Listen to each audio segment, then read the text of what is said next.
When we started to grow our lab at QUT, we had some interest from a farmer from central Queensland who had the idea that he didn't want to use a great big heavy tractor to spray the weeds on his farm, because the great big heavy tractor, when it drove over the soil, would compact the soil.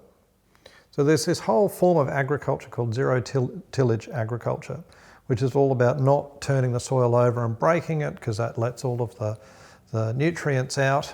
Instead, just leaving the crop in there and suppressing the weeds until you're ready to plant your next crop.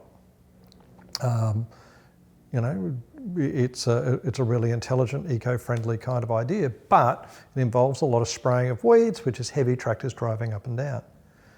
So the notion was, could we make some robotic, lightweight tractors that were able to, so there could be a team of these things autonomously going out and spraying these weeds to do it in a very efficient way without needing these great big heavy tractors.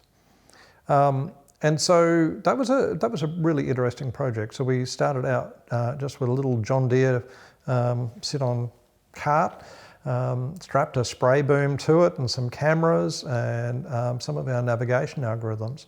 And we were able to get the little John Deere to drive up and down, you know, following the rows, avoiding, we had a blow-up kangaroo that we would put in the field so that the robot had to stop and avoid it and go around it. There were natural holes in the field that the robot needed to detect and go around it. And we were able to get that working with the prototype system very quickly.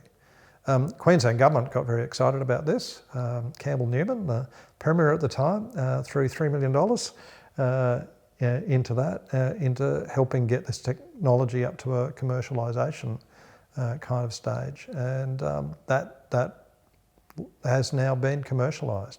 And so there's our little company up in central Queensland that's using this technology to autonomously spray fields.